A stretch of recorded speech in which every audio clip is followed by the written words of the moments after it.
Amaravati airlines పేరిట విమానయాన సంస్థను ఏర్పాటు చేయాలని ప్రభుత్వం యోచిస్తోంది. పెట్టుబడులు, మౌలిక వస్తువులపై ఉండవల్లిలోని తన నివాసంలో సమీక్ష నిర్వహించిన చంద్రబాబు ఈ అంశాన్ని ప్రతిపాదించారు. వచ్చే ఏడాదికి విద్యుత్ ఛార్జీలు తగ్గించేలా కార్యాచరణ చేపట్టాలని ఆదేశించారు. పంచాయతీరాజ్, పురపాలక శాఖలను సమన్వయం చేసి ఏపీ ఫైబర్ గ్రిడ్ ద్వారా రియల్ టైంలో నీరు, విద్యుత్ బిల్లులు అందించేలా సాంకేతికతను అభివృద్ధి చేయాలని సూచించారు.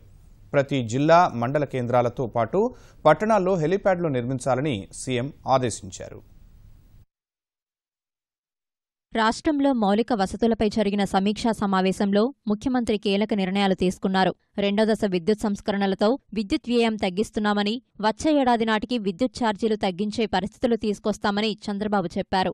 రాష్ట్రంలో చేపట్టిన 4 భారీ సౌర విద్యుత్ పార్కుల్లో భాగంగా అనంతపురంలో 250 మెగావాట్ల ప్లాంట్ పూర్తి కావడం పట్ల సంతృప్తి వ్యక్తం చేశారు. ప్రస్తుత విద్యుత్ వినియోగంలో 20% వ్యవసాయ రంగంలోనే ఉందని, విద్యుత్ రంగంలో ఘన విజయాలు సాధిస్తూనే వ్యవసాయానికి పగటిపూట విద్యుత్ ఇచ్చే స్థితికి చేరుకున్నామన్నారు. సౌర విద్యుత్ ద్వారా వచ్చే ఏడాదికి విద్యుదుత్పత్తి వ్యయం తగ్గించి, వినియోగదారులపై ఛార్జీల భారం తగ్గించే అంశంపై అధ్యయనం చేసి వారంలో తనకు నివేదిక ఇవ్వాలని అధికారులను ఆదేశించారు. రాష్ట్రంలో మొదలుపెట్టిన అన్ని ప్రాజెక్టులను సకాలంలో పూర్తి చేసి తీరాలని ముఖ్యమంత్రి కోరారు. రాష్ట్రంలో జరుగుతున్న ప్రతి సాంకేతిక ఆవిష్కరణకు పేటెంట్ రిజిస్ట్రేషన్ జరగాలని సూచించారు. రాష్ట్రంలో విమానయానం అభివృద్ధిపైన సీఎం సమీక్ష నిర్వహించారు. ఢిల్లీ, ఇండోర్, తిరుపతి, విజయవాడ, ముంబై, విజయవాడ, తిరుపతి, ఇండోర్, ఢిల్లీ మధ్య జూలై నెలాఖరు నుంచి జూమ్ ఎయిర్ సర్వీసులు ప్రారంభం కానున్నట్లు అధికారులు సీఎంకు వివరించారు. ప్రాంతీయ అనుసంధాన పథకాల ద్వారా సర్వీసులు పెంచి అందరికీ విమానయానం అందుబాటులోకి తేవాలని ముఖ్యమంత్రి కోరారు. విజయవాడ నుంచి దుబాయ్, హాంకాంగ్, కౌలాలంపూర్కు నేరుగా విమాన సర్వీసులు నడపాలని సూచించారు. ప్రపంచ ప్రసిద్ధ నగరాలన్నీ సొంత ఎయిర్లైన్స్ కలిగి ఉన్నాయని, అమరావతి సైతం సొంత విమానయాన సంస్థ ఏర్పాటు చేసేందుకు ప్రయత్నిస్తున్నామని చెప్పారు. దేశం మొత్తం మీద 18% ఎయిర్ ట్రాఫిక్ ఉండగా రాష్ట్రంలో 35% ఉందని సీఎం చెప్పారు. దీనికనుగుణంగా విమానాశ్రయాల్లో మౌలిక వసతులు అభివృద్ధి చేయాలని కోరారు.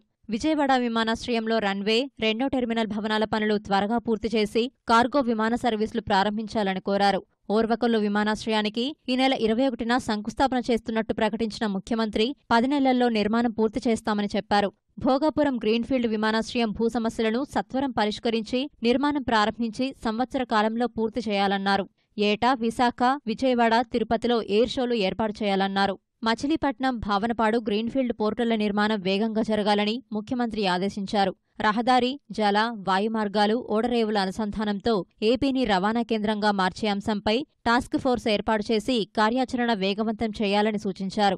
1,30,000 కోట్లతో సాగరమాల ప్రాజెక్టు పనులు రాష్ట్రంలో జరుగుతున్నట్టు అధికారులు తెలపగా, రోడ్డు, రైలు, మత్స్య, పరిశ్రమల శాఖల సమన్వయంతో ఈ భారీ ప్రాజెక్టును నిర్దేశిత సమయంలోగా పూర్తి చేయాలని చెప్పారు. గ్యాస్ పైప్లైన్ల ఏర్పాటులో జాప్యంపై కేంద్ర పెట్రోలియం శాఖ మంత్రికి లేఖ రాయాలని అధికారులకు సీఎం సూచనలిచ్చారు. తిరుపతిలో సైన్స్ సిటీ, విజయవాడలో సిటీ స్క్వేర్ నిర్మాణాలను సత్వరం చేపట్టి ప్రజలకు అందుబాటులోకి తేవాలన్నారు. అనంతపురంలో ఇంధన విశ్వవిద్యాలయాన్ని 400 కోట్ల రూపాయలతో ఏర్పాటు చేస్తున్నామని తెలిపారు. కాకినాడలో లాజిస్టిక్ యూనివర్సిటీని 350 కోట్లతో ఏర్పాటు చేయనున్నామని, స్థానిక వర్సిటీలతో మాట్లాడుకుని తాత్కాలిక క్యాంపస్లతో ఈ విద్యా సంవత్సరం నుంచి కార్యకలాపాలు ప్రారంభించాలని ఆదేశించారు.